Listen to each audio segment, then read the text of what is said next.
चलिए तो हम आगे बढ़ते हैं। हमने सेवन अभी डिस्कस की है, सेवन क्वांटिटीज जिसको मेजर करने के लिए यूनिट्स डिफाइन की गई है। तो हम सबसे पहले डिस्कस करते हैं मास के बारे में कि मास क्या है। मास है हमारा अमाउंट ऑफ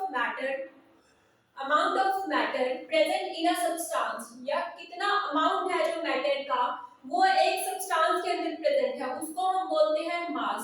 तो जो मास होता है वो कांस्टेंट होता है। तो दोस्तों जैसे कि हम जानते हैं कि मास और वेट, आपने सुनी होगी ये दोनों टर्म्स। मास को हम मेजर करते हैं केजी में, जबकि वेट की अलग यूनिट है और उसकी अलग डेफिनेशन है। तो बेसिकली डिफरेंस क्या है मास और वेट के बीच में?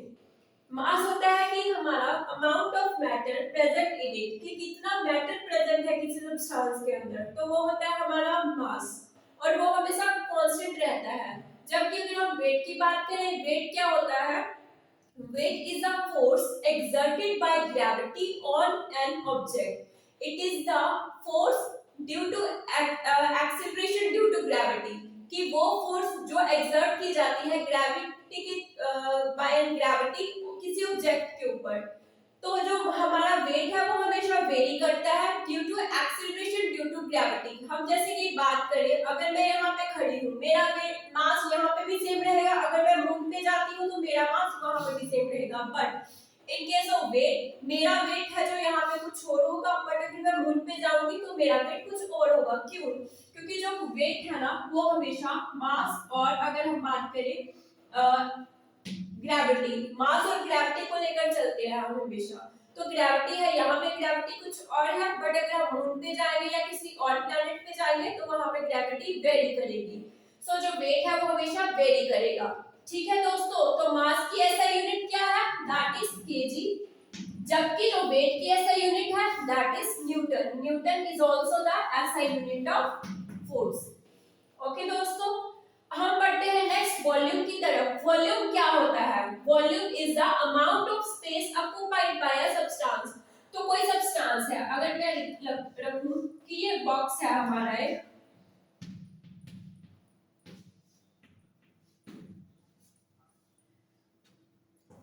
It is the amount of space, इतने कितना स्पेस ऑक्युपाई कर लिया, तो वो हमारा क्या होगा? वॉल्यूम। और स्पेस जो भी ऑक्युपाई करते हैं वो हम लेंथ, ब्रेड्थ और हाइट के अकॉर्डिंगली डिफाइन करते हैं इसको। तो इसकी जो यूनिट है वो है मीटर क्यूब।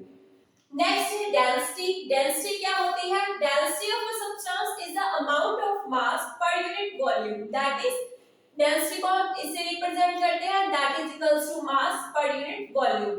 तो इसकी यूनिट क्या होगी? Unit of mass divided by unit of volume, that is KG per metre cube. KG per metre cube. Okay दोस्तों, ठीक है, चलो तो हम आगे बढ़ते हैं टेम्परेचर की तरफ।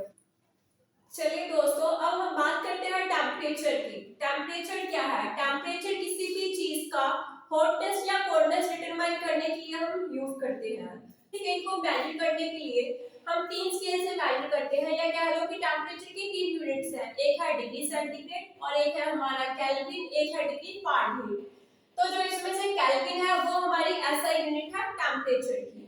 और दोस्तों जैसे आप जानते हो कि जो डिग्री सेंटीग्रेड है उसका जो टेम्परेचर का स्केल है यानी कि वो 0 से 100 तक है। फारेनहीट का है 32 से 212 डिग्री तक। तो हम इसको एक इसके जरिए रिप्रेजेंट करते हैं, जैसे कि ये केल्विन स्केल है, सेल्सियस स्केल है और फारेनहीट स्केल है। तो आप देख सकते हैं कि जो सेल्सियस स्केल है वो 0 से लेके 100 डिग्री तक है। 0 जो कि बॉइलिंग फ्रीजिंग पॉइंट है वाटर का, while 100 degree centigrade is the boiling point of water. So दोस्तों आप देख सकते हैं कि 25 डिग्री रूम टेम्परेचर है, 0 डिग्री जो कि फ्रीजिंग पॉइंट है वाटर का सेल्सियस स्केल में, वो 32 डिग्री फारेनहीट है इन फ़ारेनहाइट स्केल। ठीक है दोस्तों, और ऐसे ही केल्विन स्केल में अगर हम बात करें 0 सेंटीग्रेड इक्वल्स टू 273.15 केल्विन। तो ये हमारा एक फॉर्मूला है जिससे हम कैलकुलेशन के लिए यूज करते हैं। अगर हमारे पास वैल्यू सेंटीग्रेड पे दी गई है उसको फारेनहीट पे कन्वर्ट करना है तो इस फॉर्मूले के थ्रू हम यूज करते हैं। और अगर हमें केल्विन से सेंटीग्रेड पे वैल्यू दी गई है उसको केल्विन स्केल में कन्वर्ट करना है तो हम ये रेफरेंस लेके यूज करते हैं। तो दोस्तों एक बात याद रखना कि जो इम्पोर्टेंट बात है कि सेल्सियस स्केल में नेगेटिव वैल्यूज आ सकती है, but in case of Fahrenheit scale negative values of temperature are not possible. So जो हमारा ऐसा यूनिट है जैसे कि केल्विन है, उसको हम ऐसा यूनिट कंसीडर करते हैं। ठीक है दोस्तों, चलो दोस्तों मिलते हैं नेक्स्ट वीडियो में। देखते रहिए, सब्सक्राइब और फॉलो करना ना भूलें।